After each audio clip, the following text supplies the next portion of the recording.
did almost have an oopsies. Hello and welcome to How to Automotive. In today's video, it's a pretty exciting video for me because I get to work with my daughter Vanessa. We're going to be doing a lot of stuff to her BMW and she's going to tell us what we're doing. So to start, we're going to be doing oil pan gasket, higher pressure steering lines. We're going to be dropping the trans and doing the detent pins, and also going to be rebuilding my shifter. And clutch. Oh, and we're going to be replacing the clutch. Yep. So stay tuned for that. So to start, just to get the car even jacked up this high, it took us probably about like 30 minutes going back and forth, having to use lots of blocks and pieces of wood to actually get the car up this high. We did almost have an oopsies. When we were jacking up the front, the rear was on the jack stands and it slipped off the jack pad and like was kind of resting on the side skirt, but nothing happened. We were able to get it on. The car, Vanessa's draining the oil, and then we're going to start working on getting the exhaust out so we can get the drive shaft out that's underneath all this heat shields and shields here, and we'll get back to it.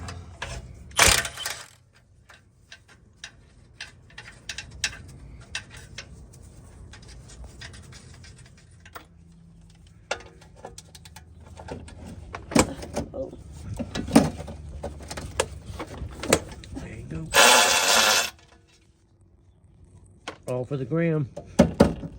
Vanessa and I worked as a team and we got the exhaust out here. Now she's underneath the car and she's working on getting the heat shield down so we can get the drive shaft out. So that's what she's doing there. So that silver looking heat shield has to be removed. Once that's removed, you can get access to the drive shaft. Got the heat shields out. We're working on getting the drive shaft out here. So she's going to take out the center support bearings here, take out the bolts here at the flex joint there, and then at the very back here, the universal joint there, she's going to take the bolts out there. Go ahead and let's get started. Is that the right socket? Yeah, I think so. All right, so yeah, perfect. Hammer. Go ahead and spin it out. You can spin it out hard. Oh. Yeah. All right, once you get that out, then rotate the drive shaft and get the next one. Oh, that's actually easier than I thought. Yeah. There you go.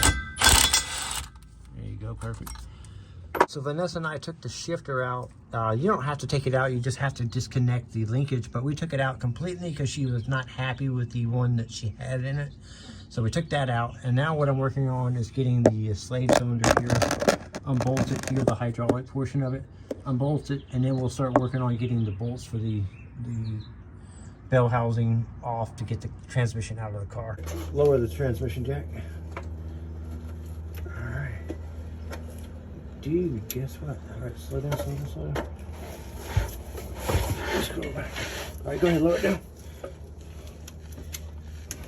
Nice, hold on, stop. Anyway. You got a wire hooked up, it's stretching the shit out of it. Okay, lower it down, all the way.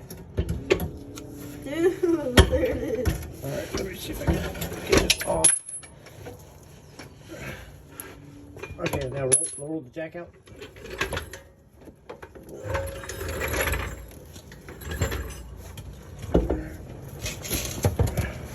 You want the Alright, guess what? transmission's out? Tranny is out, baby. Okay, I'm gonna lift this up, slide it under. Okay, I'm gonna lift it up. Alright, see if you can roll it out. Oh my god, look at that. That was genius right there, guys. No! We did it. And your hands are dirty now. Alright. Alright, we're gonna see how roached it is. Roach is coming out. Ugh. Here's the look. Yeah, it's not 100% roached, but it's getting pretty close. It's about 90% done. No way. Yeah. Yeah, there is about to touch the rivets right there. Right there. Yeah, you were done. All right, so this is the end of day one. We took about 4 hours to get the transmission and clutch completely out of the car. That included a parts run and stopping for dinner. So I just sprayed a bunch of purple power all over the transmission. Before we install it back in the car, I'd like to clean every little part to go before we put it back in, so underneath the car it's all clean and looks as brand new as possible. So starting with the transmission, because I feel like it's going to take the longest. So we'll do a little after shot after it's clean.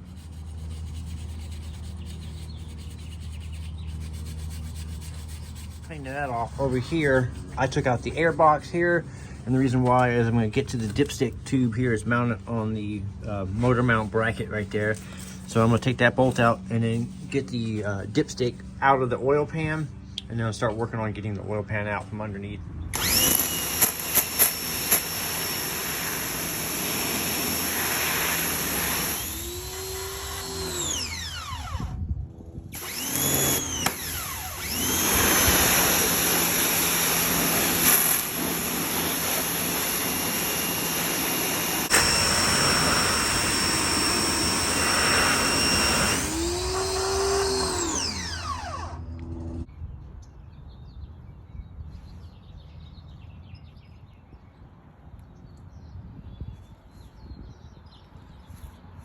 I got the engine hoist here holding the front of the engine up. Normally, when you take the oil pan out, the transmission's in the vehicle. And so the transmission would hold the back of the engine, but because it's not in the, we took the tranny out, I'm using the floor jack here and just on the exhaust, holding the back of the engine up. And now I dropped the subframe out. So to make room on the bottom side of it, I unbolted the rack and pinion. So I unbolted it here and here, pulled it forward, and then let it drop down a little bit. Unbolted the subframe here and here, and then the rear control arm, leaving everything else hooked up. Nothing else will I take out. Now this side I just loosened the subframe bolts. It's still connected back there. The motor mount bolts on both sides are also taken out, so you can see the motor mount right there. So the one bolt nut that holds those in are removed. Now I've dropped it down, so now you can see I got a good 3-4 inches of space here that created here. So now I'm going to remove all the fasteners around the oil pan, and that should give us enough room to drop it down and slide it out the back. While Vanessa is still detailing all the parts that we've taken off so far, making them nice and clean.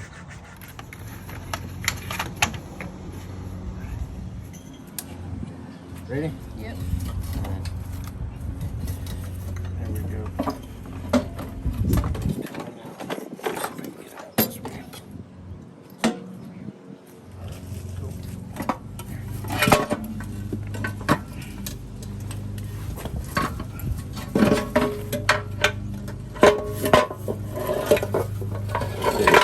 Repair your safety wire.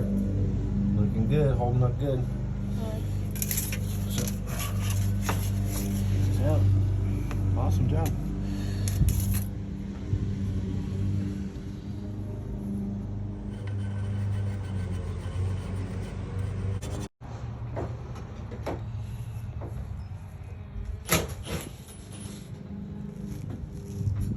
Stripped down to where we want it. Vanessa's got all the parts cleaned up over here. The transmission's cleaned up here. We got bolts soaking and some cleaning solution here. Now what we're gonna do is clean up the block, clean up all the undercarriage here, the rack and pinion, the subframe, get that all cleaned up, and then she's gonna change out the cowling molding here so you can see how beat up that is. So she's gonna swap that out for a brand new one. This car's gonna look good. We got it all cleaned up, and now she's gonna go ahead and put the new piece in here. Let's see if I can help her out here. Get it under there. Okay, perfect. There you go. I'll just line everything up. So you can see the tabs underneath there. She's got to line all those tabs up, and she may have to use a screwdriver and push them left or right, and then once she got them all lined up, she can snap them all down onto the place. It looks like they're all lining up over here, Ness. Yeah, they're lining too. Okay, go ahead and snap her in. Easier said than done. All right. So now you can see how it looks after it's all done, all nice and smooth. And then we're just gonna put the rubber molding that goes on the lip here back on. Maybe clean that up a little bit and good to go.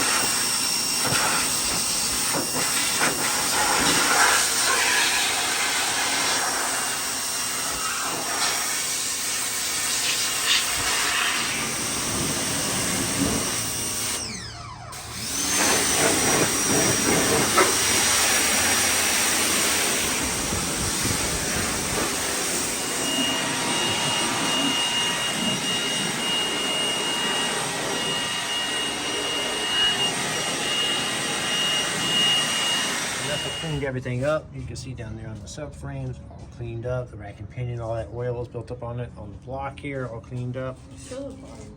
All cleaned up. She did a little extra work and cleaned off the rest of the engine bay here. And then a lot underneath the car. Let's see if I can get under here and show you. So as you can see, everything is nice and clean. Now we just got to clean the mating surfaces for the oil pan to go back on, and then we're ready to go back together. All right, so we worked really hard this weekend and we got everything torn down and everything cleaned up. So what's going to go on next in the next video? So next video we're going to be pretty much reinstalling everything, but first we're going to be redoing the oil pan gasket, doing the detent pins on the transmission, rebuilding the shifter, and also replacing some power steering lines, which in this video we removed. So we do have to order some fluid, coolant, transmission fluid, stuff like that. So that'll pretty much be replacing all the fluid also. Yeah, so most of the parts are coming in this week, so that's why we can't put it back together in this video. So stay tuned for the next video. I'm Brian Eslick from Automotive, and I'd like to thank you guys for watching and encourage you to subscribe and watch that next video.